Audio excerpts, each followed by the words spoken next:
Is there more to knowing I'm psychic than just having a water sign or having a moon in a water sign or having Neptune in my first house? Is there more to it than that, Mary Jo? Yes. Yes, there is. And today, this is part two of the Am I Psychic video. I'm going to introduce you to the magic of aspects.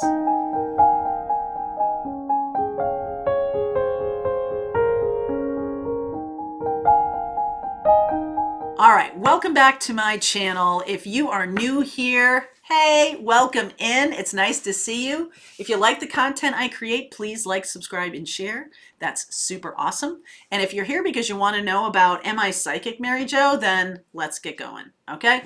So in the first part of this video, I gave you some pretty basic placements of where things might show up in your birth chart, your moon, and, having a water sign in some of the houses and things like that. So if you haven't caught part one, you're going to want to go back and watch that, okay, first of all.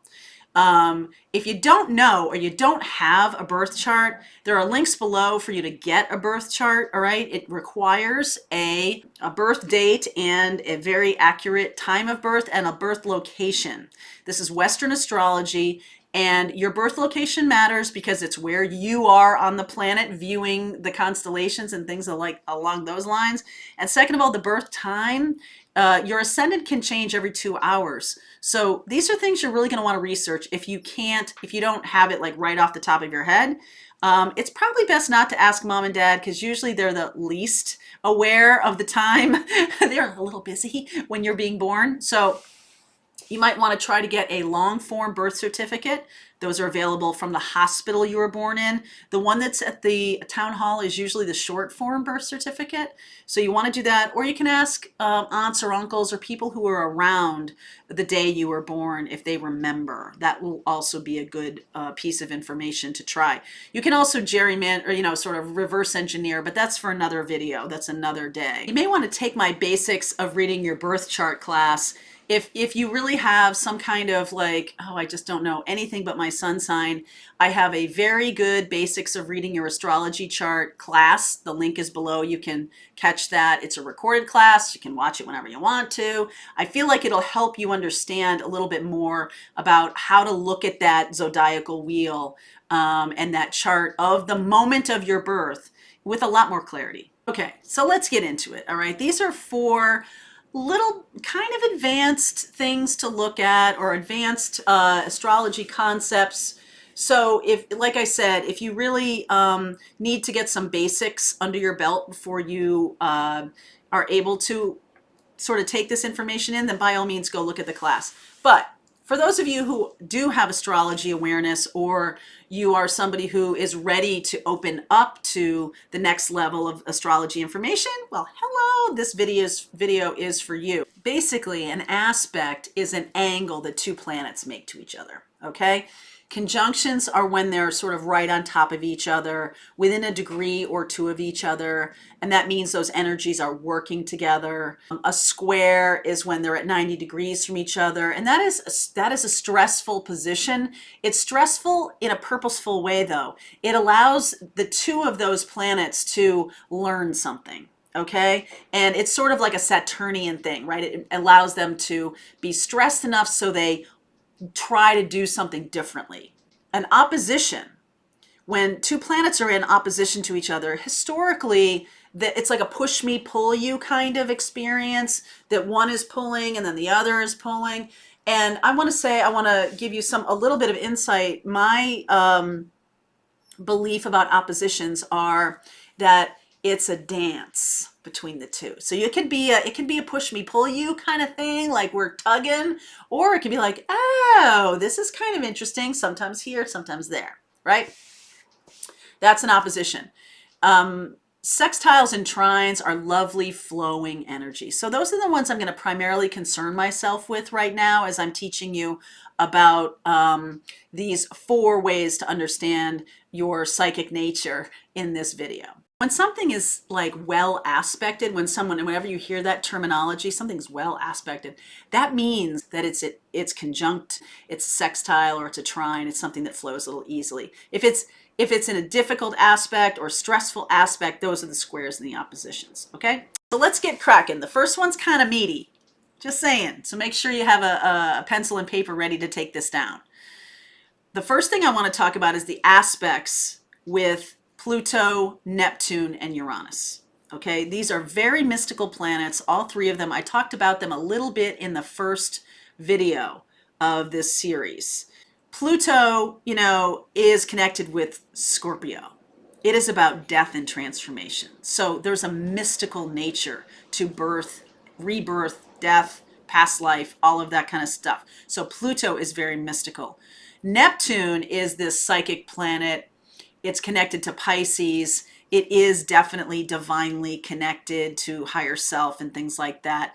Uranus is interesting because it's more about knowledge. It's more about how your brain works, okay? So Aquarius connected to Uranus, if you have these placements, and I'm going to get to them in a second, but it really is about being able to read the Akashic records or having occult knowledge. It's not psychic in the traditional way. It's just a way that your brain is able to work with this information in a way that is helpful to another person, okay, or to yourself. So if you have Pluto, Neptune, or Uranus in a tight angle, the conjunction or the sextile or the trine, if you have Pluto, Neptune, Uranus in tight conjunction to your ascendant, your descendant, your midheaven, or your IC. The ascendant is on the eastern side. This is at 9 o'clock, okay? This is the moment in time that you were born. That's what the ascendant is. Most of you know it as your rising sign, okay? Directly across the hall, 180 degree from that, is your descendant. Now, this is your partnership. It's the cusp of the seventh house, first house, seventh house. Your ascendant is the cusp of the first house. Your descendant is the cusp of the seventh house. Your midheaven, or the MC, which a lot of you also know, is at the very top. It's at 12 o'clock. And your IC is at the bottom. Think of this like a tree. Your IC down here at the cusp of your fourth house is your roots, your ancestors. It is everything that you are in terms of your DNA, in terms of your family belief systems and stuff, right? It's the roots of you. And it grows up into the midheaven and how you blossom in the world.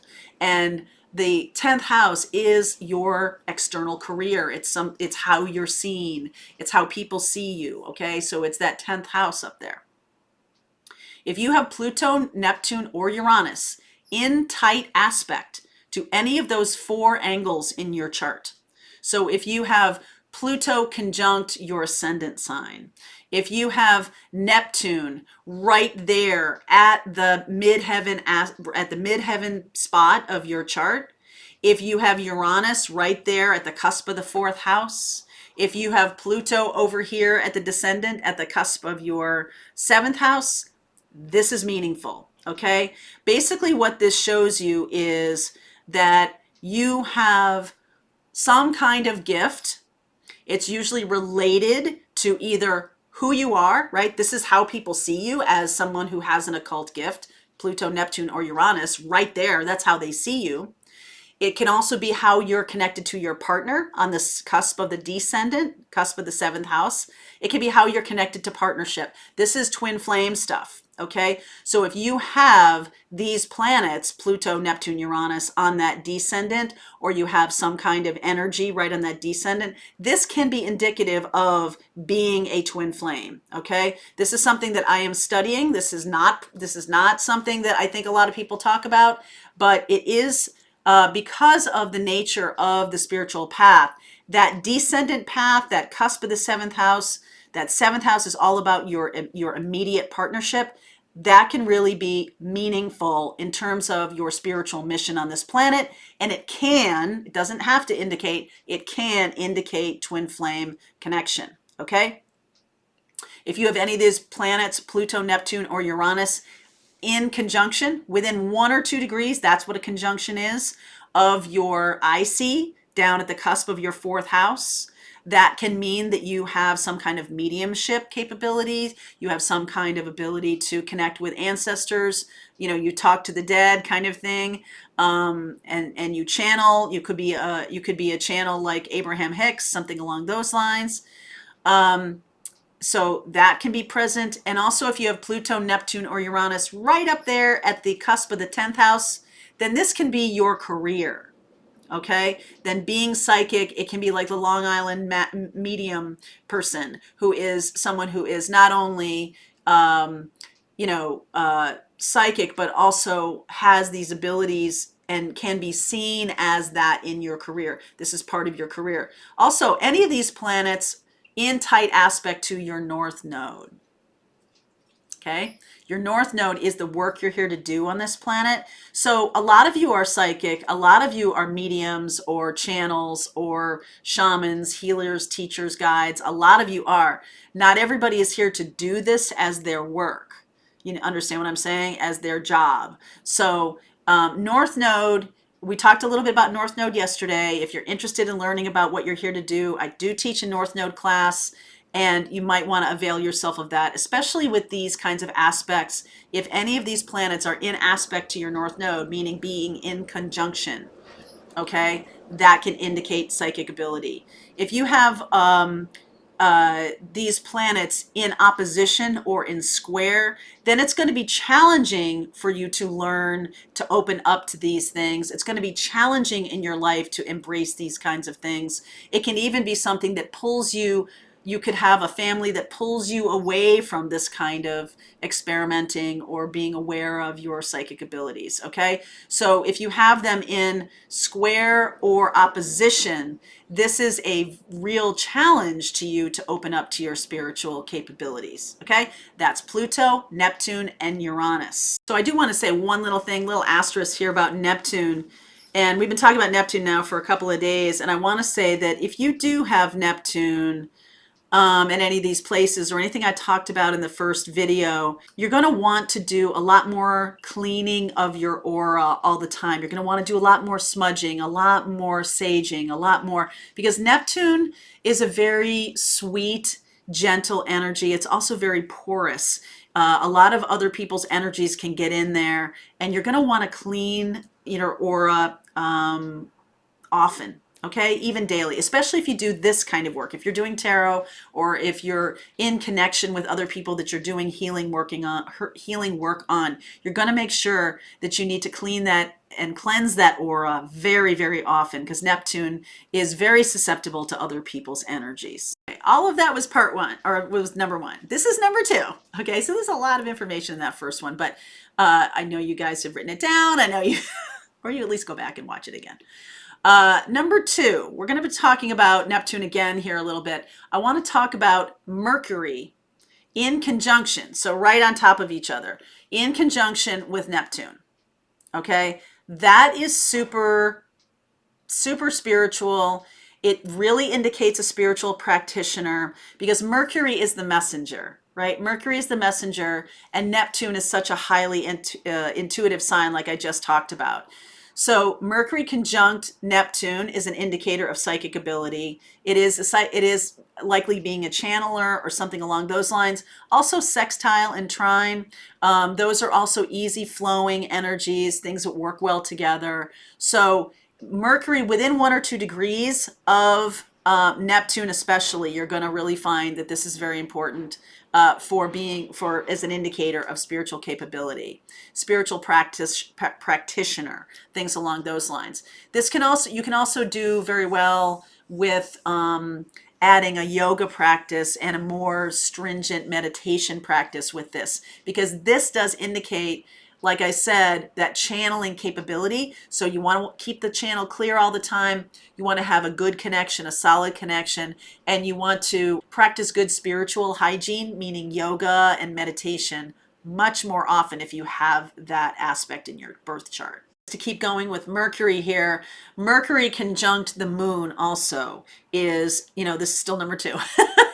Mercury conjunct the moon is also a very important aspect in your birth chart. This is all in your birth chart, okay? This is where you'd find this. So the reason for this is kind of similar to what I just said about Neptune, because Moon is also a highly intuitive planet.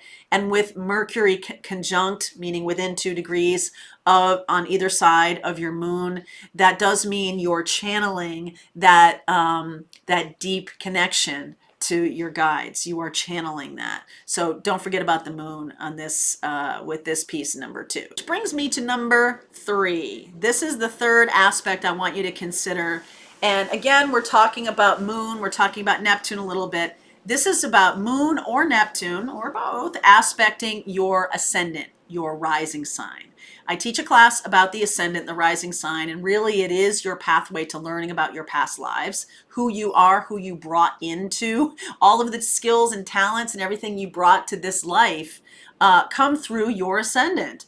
So the Moon and Neptune aspecting your ascendant, this is the mask you show to people. This is who you are, and who you are is someone who is highly intuitive. So your ascendant necessarily is likely to have, I find, this is just my experience, that a lot of people who are channels and healers and teachers and guides have a past life also as a healer, a teacher, or a guide, even if it's in a 3D way. So if you're a teacher in this life as a spiritual teacher, you may have been a teacher of other things in your past lives, okay? Your ascendant shows who you, not only who you were in a past life, but also, and I get deeper, a lot deeper into this in the ascendant class, but the things that you brought to this life, it's sort of like your karmic window, the things you brought into this life that you need to work on in this life, or that you need to embrace, that you need to face, that you need to deal with. It's like on your deathbed, you know, you are being asked by someone, what is your only regret in this life? It's like you bring that karma into this life. That's what your ascendant is. So your Moon and Neptune in aspect, in conjunction or sextile or trine with your ascendant shows the psychic nature of the person who was, and now the psychic nature of the person who is coming into being. And we're finally to part 4. This is, again, I'm talking about North Node and South Node. North and South Node are 2 of my favorite things to talk about. They're essentially one, the other side, both sides of one coin, okay, the North Node and the South Node. This is a specific piece I want you to look for, though, in your astrology chart. Is your North Node or South Node in Cancer, Pisces, or Scorpio? Okay, if you have that North Node or South Node in those watery signs, like I was just talking about a little bit earlier, then you are going to have some psychic capabilities depending on what house it's in, and what part of your life that shows to be affected by this kind of psychic ability. For example, if your North Node is in 4th house and it's in Cancer, Pisces, or Scorpio, this can show a deeply feeling-based connection to your ancestors. This is the sort of the beginning parts of becoming a channeler.